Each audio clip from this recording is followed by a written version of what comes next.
by giving a quick introduction of SheEngine and SheConverse platform. So SheEngine is basically an exclusive platform for all women professionals to find their most suitable opportunities. SheEngine is making smart use of AI and blockchain to deliver the best match between the kind of search that you're doing for opportunities and the opportunities which will actually create, design, and reshape your career. We started SheConverse as a series of offline events with basically an intention to bring all the industry experts and HR professionals to come on one common platform and speak about various issues that today's women professionals are facing. So we have had very interesting events before where we discuss topics like pay equality or time management or how to strike that perfect balance between work and life, or maybe career 2.0. And we thought of taking forward the same concept from offline events to webinars, and hence this entire concept of SheConverse webinars appeared.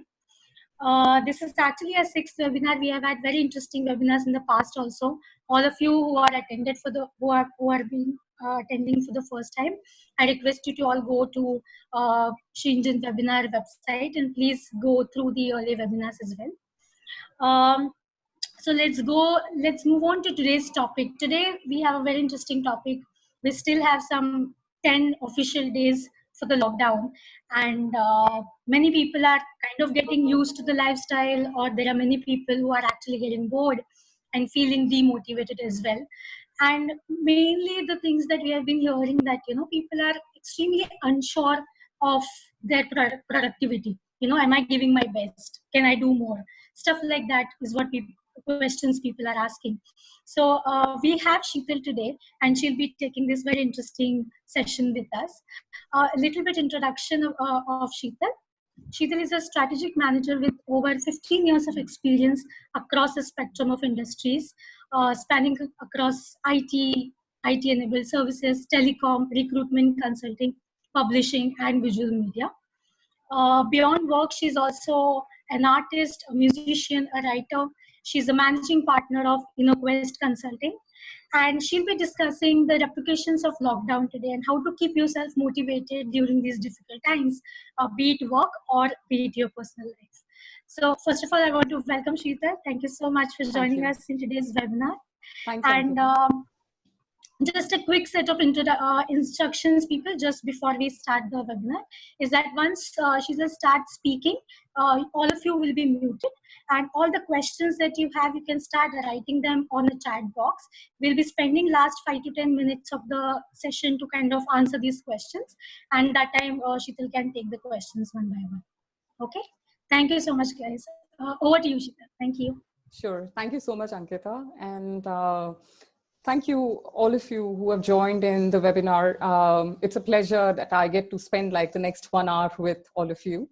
And of course, to the SheEngine team for inviting me over to take this session, which of course is on a topic which is very, very close to my heart. So let me quickly share my screen, and I would like to start off with a story, okay, but just give me a sec.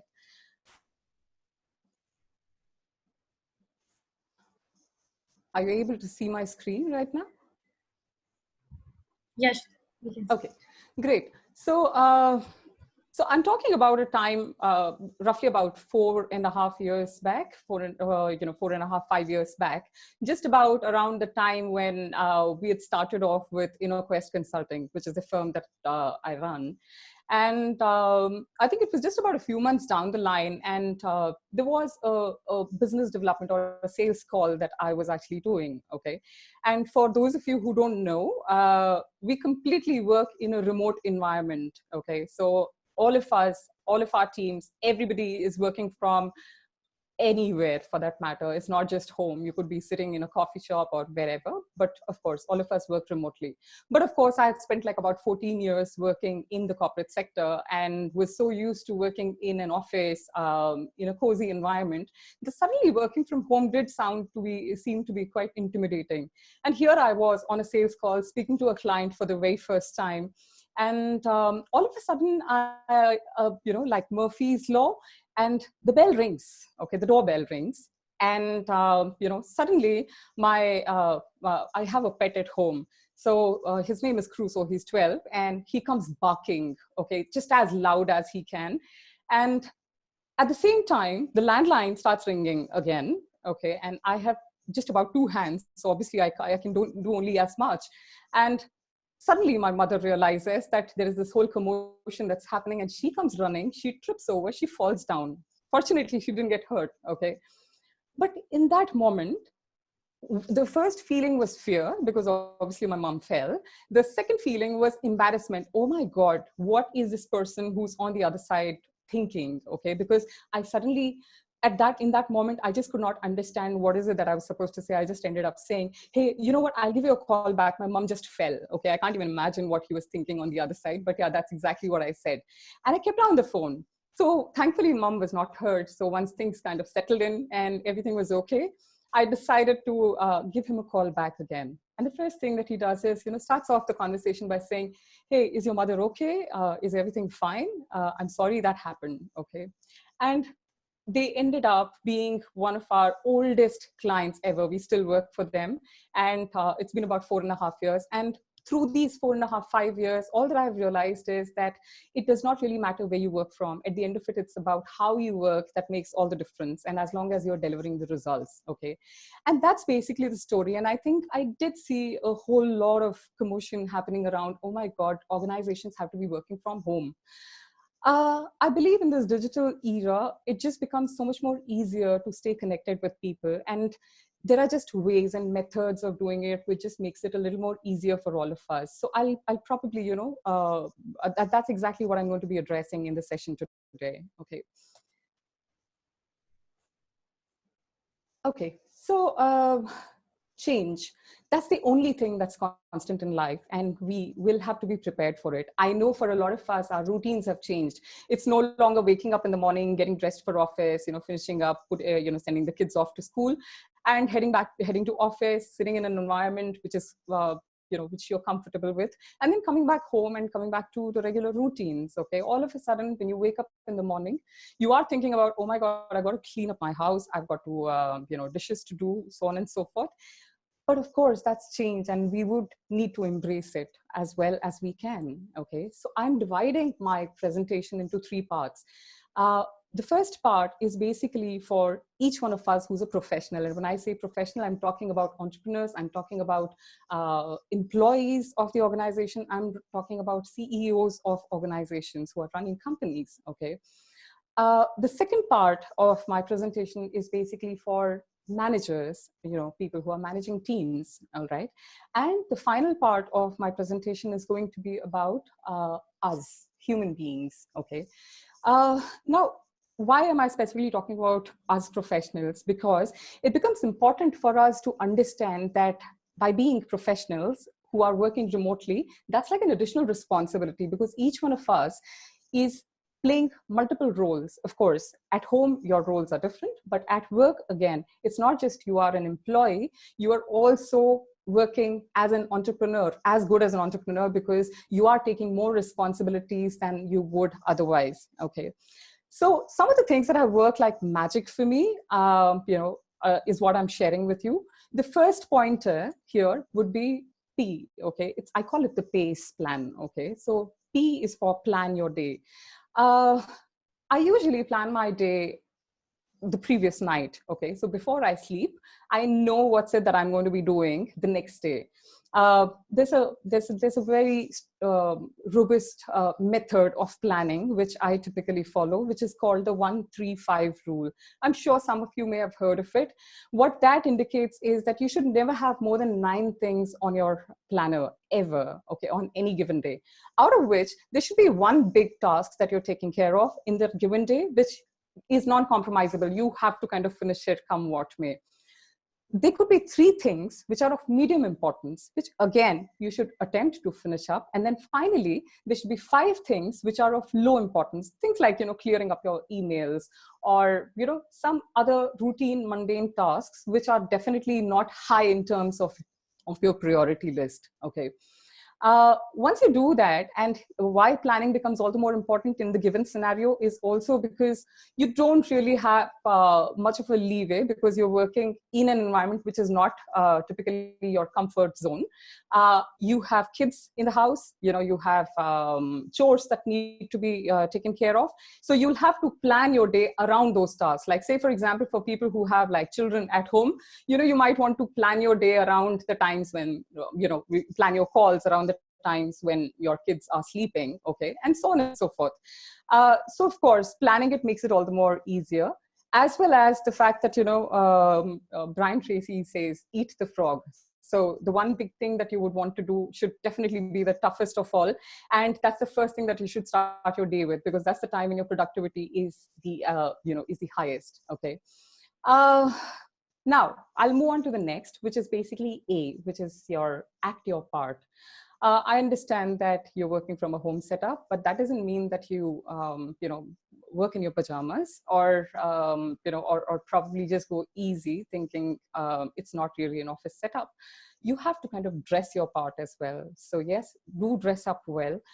Make sure that you understand the responsibility that's on your shoulders. At the same time, understand that you would also be getting into video calls with your colleagues or with your teams, etc. So you would obviously need to be prepared for that as well. The third piece of it would be to create a conducive environment. And when I say conducive environment, of course, your workstation has to be such, and of course, your workstation is not your bed, okay? Your bed would be the last place that you should really be working from, okay? Make sure that you're working from a work table or a table, whichever table, and you have sort of designed it in such a way where you feel that you are kind of sitting in an office environment. Keep the things that you would put on your regular work table. Make sure that you have put up, like in my case, I always have like my affirmations, my goals, everything listed out there around me. And I like to work in an environment which is inspiring, okay? So make sure that you kind of do that. Create an environment which is inspiring. At the same time, make sure it is away from noise as far as possible, okay?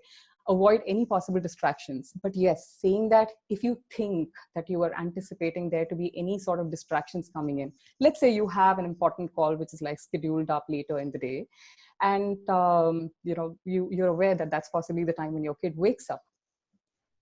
Make sure that you inform your colleagues or your managers and or your client that yes, you could expect that while I'll try and keep the call as distraction free as possible, there is a possibility that my child might come in because the child wakes up and maybe I'm the only one at home. So in the given scenario, trust me, there are people who are extremely understanding on the other side, okay? So yes, expectation setting is just about as important as ever, okay? Third, make sure that you are focused, with whatever you're doing. When I say focus, there are different techniques of keeping your focus going, but saying that one of the biggest drawbacks of working from home is you just don't know where to call it, where to put the stop button, okay? You just end up working at a stretch, and before you know, you've already drained yourself out completely. Just don't do that. I use this technique called Pomodoro. I'm sure some of you may have heard of it. It's basically a technique which says that you can divide your attention span into pockets of 25 minutes each. So ideally, they say that 25 minutes of concentrated efforts minus distractions, followed by say a 5-minute break in between before you move on to the next group of 25 minutes, okay? And after every 4 such 25-minute sets, you take a longer break of say about 15 to 30 minutes, depending on what your scenario is. But in my case, what I've realized is that I used a tweaked version of this technique. What I do is I take my most productive slots. Like I realized that during the first half of the day, I'm the most productive. So there, instead of doing 25 minutes, I possibly take a 45-minute 1-hour slot, give myself a break after that, then move on to another 1-hour slot. And the later part of the day, I probably break it up into say 25 minutes, or depending on how I'm feeling at that point of time. Post lunch, usually we're all sleepy. So we may just about not be in a space where we can even concentrate for like 25 minutes. So yeah. Finally, take responsibility for whatever you're doing, because at the end of it, this is the time that you can assure your managers, your organization, that you are in a position where you can take more responsibility than has been given to you. And that also earns you like brownie points when it comes to, how people perceive you to be. Okay. The last part of this is to energize periodically. And when I say energize periodically, what I mean is give yourself those well-deserved breaks, and not just yourself. You could just be doing that break with, by calling somebody up. I usually have my guitar right next to me. So whenever I feel like taking a break after my 25 minutes or 45 minutes, I just pick my guitar up and I play it. Or maybe there's some article that I've been wanting to read, I'll probably read that. Or maybe I'll just take a walk around and come back, chat up with the family for like 10 minutes. But yes, when I say a break, it just means a 10-minute break, not longer than that. Okay. So it might seem difficult, but if you've read the one thing, it says everything is a habit. Okay. In a habit, there are three parts. You have a cue, you have a routine, and a reward. So basically, a cue is anything which prompts you to take that action. Routine is basically what you're trying to incorporate in your schedule. Like, say, for example, starting work at 10:30. You know that, okay, fine, 10:30, I need to start work. So every time that you're starting work at 10:30, you kind of reward yourself with something, which means that at the end of it, you are rewarding yourself with maybe a chocolate or maybe a jam session for like 10 minutes or whatever. But yes, please plug it in together and make sure that you create this as a habit. I'll move on to the next set, which is basically about managers. Okay. Now, I'm just going to be reading out from one of my, from a card that I have with me out here. So there is this organization called Psyche Mind Match. Okay. And they did a research of about 10,000 technology professionals, and surprisingly came up with this reading saying that, 99%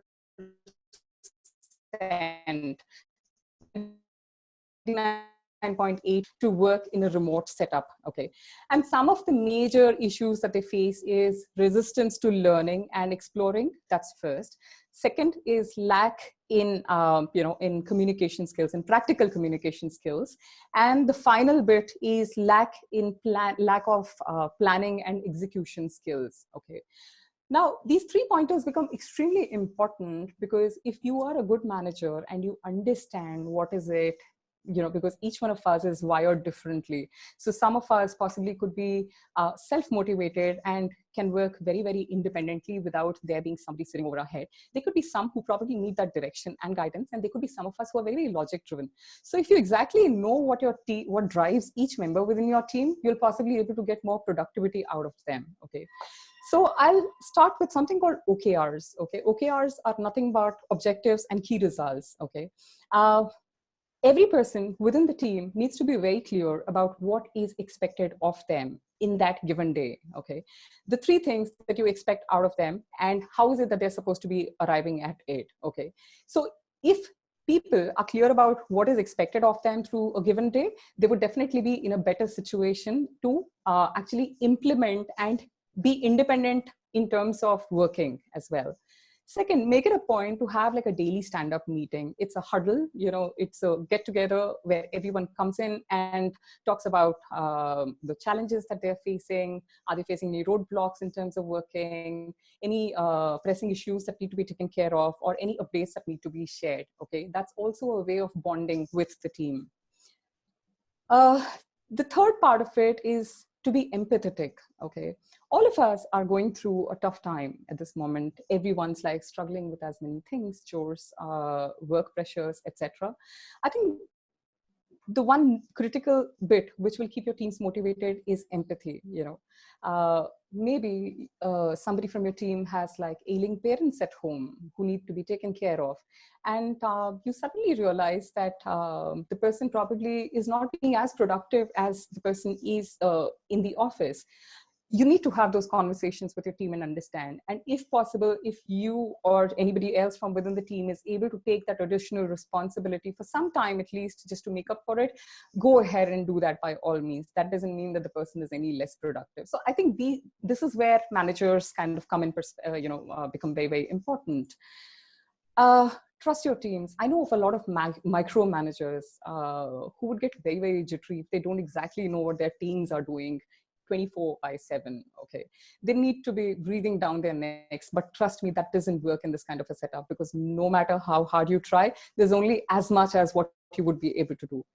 So learn to trust your teams. Okay, if your OKRs are set and you have already indicated what their deliverables are, there is a very, very robust way of you measuring those results, right? And that becomes the base for your conversations. So you'll have to have that conversation with your team and help them understand that it is now their responsibility to make sure that they attain those objectives, and you're trusting them to be able to do that. Uh, well, all said and done, this is a volatile environment, and just make sure that as a manager you are prepared for any sort of disruptions that might occur.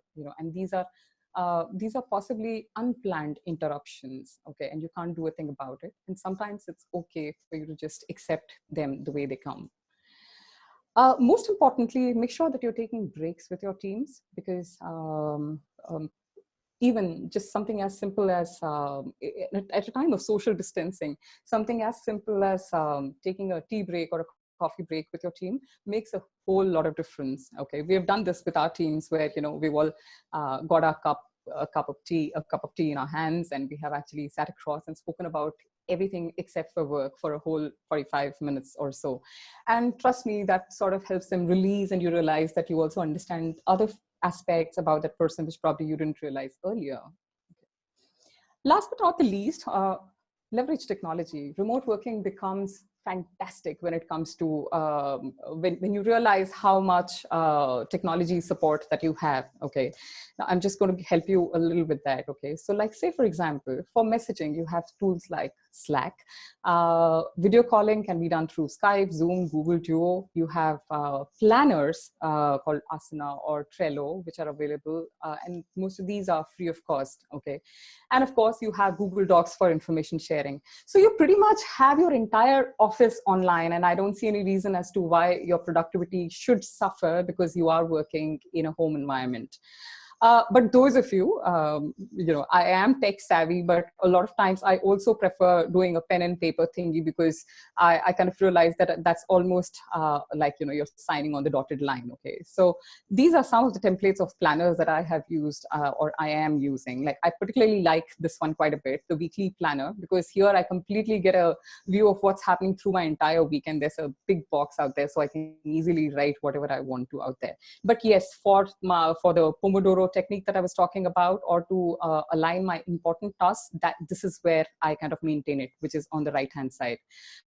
Because here I can actually write my priority list, whereas here it's more to do with, on the left hand side, the weekly planner is more to do with chalking out the routine tasks, okay, which I don't want to miss out on, like, say for example, a candidate going in for an interview, or things like that. Now I'll move on to the human part, which is basically about you. Okay, now let me ask you a question. How many of you in the last as many days, I think we have been in a work from home environment for roughly about the last almost like a month or so. How many of you at some point of time or the other have felt any of these emotions? Either you have felt depressed, or you have felt bored or unproductive or low in terms of energy, or or probably just stressed. Okay, I'm sure we have all gone through this emotion at some point of time or the other in the last month or so. Okay, so I'll kind of loop this in with a small little story that I'd heard quite some time back. Okay, so there's this classroom where a teacher actually, asked the students, okay, hey, listen, you know what? All right, I have a glass of water here. I have a glass of water here. And how heavy is this?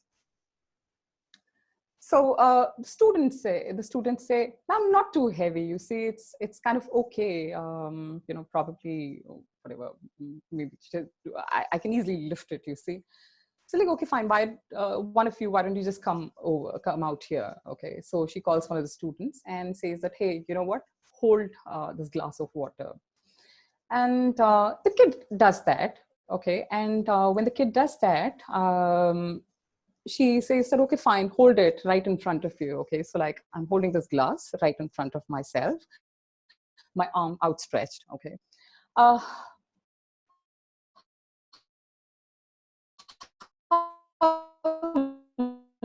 how heavy? She says, okay, hold on to it. Another minute goes by. Hello. Yeah, so another minute goes by, and she still asks, okay, is it still heavy? Yeah, sorry, is it still light? Student says, yeah, it's manageable. 5 minutes from there, the arm starts aching, and the student is, obviously is in pain. 10 minutes from there, he's just not able to hold it. And finally, she asks him to put the glass down and asks, so what changed? I mean, was it the glass that got heavier? So the student says, no, my arm kind of started hurting. So she says, that's exactly what I'm talking about. So a lot of times, in situations, what happens is that it's about how much you accumulate over time that makes all the difference, because you could be holding on to anger, frustration, you could be holding on to depression, you could be holding on to small tiny things which are nagging at the back of your head, and all of these put together may not be affecting you right now, but 10 days from now those things are going to be completely messing your head up. Okay, so given that, it's so very important for you to just about start living each day at a time and learn to release what's not necessary. So I'm coming to a couple of things that you can do. One is, of course, for all of us, it's important for us to have like an attitude of gratitude. And when I say attitude of gratitude, I wake up every day morning and I have something called a gratitude journal, which I write. Okay. And in that, I always list out everything that has gone good in the previous day. And I suddenly realized there are so many things that I need to be thankful to life for, because, I wake up every day morning and I'm alive. I have a shelter, I have food on my table. And that suddenly makes me realize that life is so worth living. Okay. Second, practice relaxation and mindfulness. Okay, whether it's meditation, it's about journal writing, it's about you doing whatever that de-stresses you. Go ahead and do that. It's important. Third, let go and laugh. We all hold on to things so much that we're constantly sort of in so many ways, because we are not able to let go of things, we just hoard it and it starts weighing us down. Okay, I think a lot of times, even if something chaotic happens, we just need to learn how to laugh at it. Okay, like say for example, what happened when my mom fell. Now, at that moment, obviously I was scared, but then just about in the next half hour, 45 minutes, we were just laughing about it, and I think that was okay. All right. Make yourself the priority, because that self-care, self-love is extremely important. Make sure that you take out enough time for yourself. Make sure that you are spending time in terms of doing things that fuel your passion, whether it's about you writing or it's about, of course, now you can't go for a spa, but you could definitely try and figure out anything that sort of that you obviously relate to, which makes you happy, and that self-care becomes important. Okay, learn how to say a no. I think a lot of times we just, especially women, we take on a lot onto ourselves. Okay, because we can't say no. Your manager is giving you a task, you can't say a no. Your husband basically wants you to do something, you can't say a no. You want to keep everybody happy. Now, obviously, that's not possible in the given scenario. So learn to draw those boundaries with people around you. Drawing boundaries doesn't mean that you are being nasty to them. Drawing boundaries only means that you know what's it that you want out of your life, and how is it that you can prioritize your life. Like, let's say, for example, if you have an important meeting, ask your spouse to take care of the kid. I think these are the things that kind of make relationships work, right? And that's where I talk about the next aspect, which is about sharing responsibilities. Today, the woman and the man are sharing equal responsibilities. Okay, and it becomes as important for you to be holding each other through. It's not just about husband and wife, it could be even the family for that matter. I'm working, it's BAU for me, even despite COVID. And I'm glad that my family is right here to sort of support me, and if I have like some important tasks that need to be taken care of, I get my time. Okay. Last but not the least, stop apologizing. You just don't have to be sorry about everything. I'm sorry I couldn't make it up to you. I'm sorry I couldn't call you. I'm sorry. I mean, let's get over that. Okay. You don't have to be sorry about everything that you do. There's a lot more that you're doing, and it's okay for you to miss out on certain things. Okay.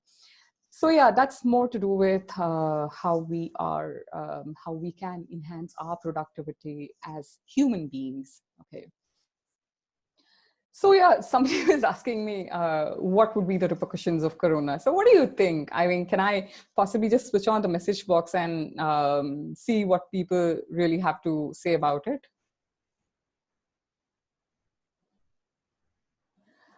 Uh, okay, I think, wait, hold on. I'm afraid I'm not being able to see the message box here.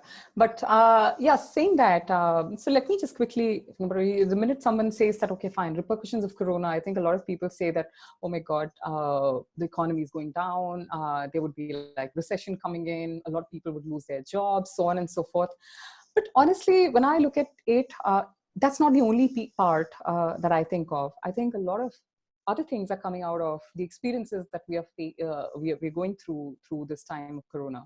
First is obviously by the end of it, we're going to be turning into exceptional planners. Okay, we are kind of planning, we are multitasking, though I would strongly advise you against doing more than one thing at a time, because it reduces 28% of your productivity, and it's a proven statistic. We would obviously figure out how to do our planning well. We become more empathetic towards our family, friends, towards our loved ones, towards our colleagues, towards our office, towards our bosses, for that matter. We would realize that less is more. We are managing with so much lesser than what we had here, but I guess we're still doing fine, aren't we? So we realized that all the excesses that we had was an excess, and we probably would be doing a lot better without that. I wouldn't be surprised if a lot of us turn minimalist by the end of this period. Uh, Learning to appreciate the smaller things versus the finer things. So when I say smaller things, I'm talking about being appreciative of about everything, even the smallest, a good friend calling you up from across the globe, or or your kid coming and saying "I love you" to you. These smaller things, you would start appreciating them a lot more than the bigger, more expensive things that money can buy. Things, okay. We would all become more health conscious than we are. Okay, I think a lot of us are. I see so many videos of people working out from home, and yeah, I think it's fantastic. I think a lot of us will become health conscious by the end of this period, for sure. We would waste less. I kind of realize that we are more prudent now about the things that come to our houses, whether it's vegetables or whatever, and the way we use it right to the last bits. Okay, and I think that's fantastic. Living with gratitude, just being grateful that we have faced a pandemic, and we are probably, all of us are going to be coming out okay by the end of it, and we'd still be alive. I think that's a feeling that leaves you with a lot of gratitude for life. Okay.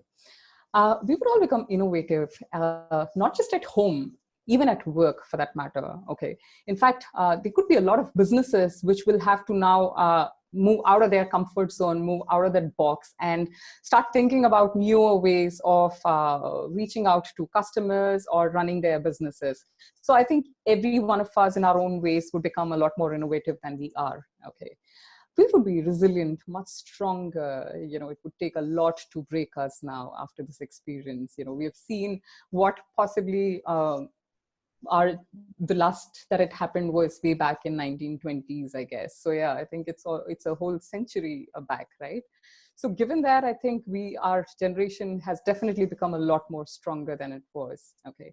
And finally, come to think of it, we would become like awesome storytellers. For all you parents out there who are keeping your kids busy with stories, yes, maybe a couple of years down the line, we would all be sitting with our children, grandchildren, and telling them about this time when we were all locked up at home for a whole month or 2 months. Okay, and yeah, there'll be so many stories from here that will be coming out, right? So yeah, that's how it is. So yeah, that's possibly it. I would just want to end the session with a quick story. I love stories. Okay, I am a storyteller myself. So yeah, the story goes like this. Okay, a teacher says to the class that I'm going to be taking a surprise test for all of you. Okay, and there are about a bunch of students. She goes on to give them a sheet of paper. It's turned downwards. Okay, and when the students take it and turn it upwards, they see a paper which just has this one tiny black dot in between. Okay, and the teacher says you're supposed to write about what you see. Okay, obviously the students are confused. They end up writing about their perception about the black dot. I think somebody would have written about it like a pale blue dot kind of a thing. Maybe a black dot is like a planet, or somebody could have said it's an atom, or talked about what black is all about, and so on and so forth. And the teacher went and collected those sheets of papers from the students. And she said, okay, fine. You know what? The exercise was more to help you realize that the minute I said, write about what you see, everyone is writing about the black dot. Okay, nobody is talking about the whole big blank sheet of paper or the white part of the paper, which is so much bigger than the black dot.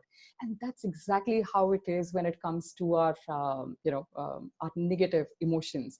We just focus on that so much that we leave out the whole big positive that's around it. Yes, there is that black dot, but there is such a big wide world around it. Okay, so yeah, that's about it. And if there are any questions, I'm happy to take those right now.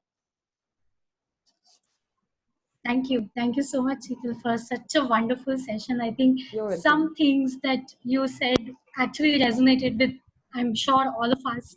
Something like, gratitude journal is something that I think many of us follow.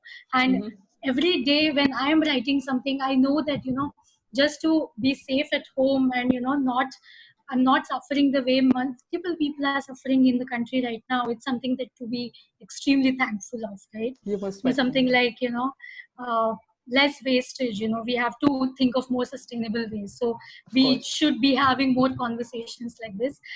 Thank you so much, guys. We are going to open the session for the question answer session. If you have any questions, you can start writing on the chat box, and she will be here to answer them.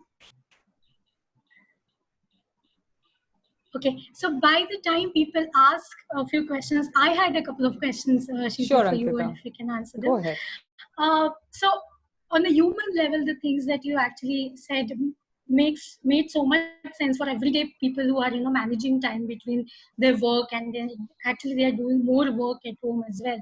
Right. And in very weird ways, people are kind of getting comfortable with maybe a lonely environment or a very in-house, like a house-bound environment, right? Yes. And there are Yes. a lot of conversations where after the lockdown gets over, people are going to actually face some mental health issues, as just coming out and going in front of a lot of people, or just managing meetings physically, Mm-hmm. which people have been doing for a month by Mm-hmm. sitting at home. So because it's going to be a completely different environment, so what kind of advice or suggestions would you like to give from shifting to, say, one environment which is like, you're at home and you're not really going out and managing everything by yourself, to going back to normal life? Because right now this feels normal, and then after a month we'll be going back to the regular life. So, Akita, what I feel is normal is just a state of mind. Okay. Yes, it might sound Right. philosophical, but I think about a month and a half back, none of us ever thought that a large part of the population would be working from home, right? And I know that Absolutely. there were issues in terms of settling in, but I see a lot of people who have now started settling into the new ways of working. Okay. And for them to be going back to what they were doing earlier is just more like going back to a comfort zone. And I do not see, yes, Mhm. of course, as organizations now, trust me, with COVID being around, there is a lot that will still change in terms of ways of working. It still seems like a lot of people would still continue to work from home, whereas roughly about some people, because they would still need to maintain those social distancing norms and the guidelines which are issued by the government, so it would still take a long time before things go back to a business as usual. But saying that, yes, of course, when you have a scenario where you can go back to what you were doing earlier, uh, I think it's more to do with just getting back home, right? Hmm. Right. Yeah. So the mindset makes a lot of difference. Yes, Absolutely. that's Yeah. what it is. I hope I have answered your question. Is there No, no. Yeah, you have. okay, great. I don't I think see. Narita has a question. Yeah, when you don't get the right kind of response from the surroundings, especially after giving the best towards it, how should one keep the motivation level to continue? So Mhm. when you say right kind of response, are you talking about family? Are you talking about your professional colleagues, or are you talking about something else? She's saying both Okay, professional and all personal right, fit. Yeah. both professional and personal. See, that's exactly why I spoke about boundaries and OKRs Mm. as well. Okay, because uh, each one of us, for the first and the foremost thing is you need to know as to what is it that you're expecting out of yourself, what are your strengths and what are your limitations, and if required, you should be speaking to everybody concerned. If it's, let's say, for example, I'm just talking about, let's say, for example, you feel that your boss is not being able to understand your scenario or your situation. I think what you really need to do is, see, instead of talking about, a lot of people, what they do is they just go and bombard somebody with a problem statement, okay, without talking about a solution along with it. Nobody wants to hear your problems most of the times, okay, trust me. So if you go to the person with a solution saying that, hey, you know what, I have a problem in hand, I probably would need take some time, or I need to take some time off from work, but I promise you I'm going to make up for it over the evening, because I know I'm stepping out over the day, and so it just shows the other person that you are kind of showing your willingness not to sham from work or from responsibility, but because you are genuinely facing a problem which you are willing to provide a solution for. A lot of times having these conversations, I think a lot of it doesn't work a lot of times because people don't really talk or explain their situation well and give solutions. Okay, so start having a solution driven mindset, and I'm sure a lot of things will get easier for you. Right. Okay. Moina, she wants to ask a question. Yeah. Once again, I'll just try to unmute.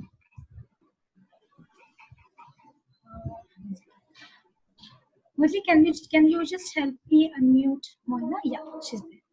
Yeah. Hi, Moina. Hi, Hi, Sheetal. Moina. Thanks. That was really nice. So I would like, since you're one of those entrepreneurs that I really admire. So I would like to hear from you, from budding entrepreneurs like me. And budding means I think I'm literally at a seed level right now.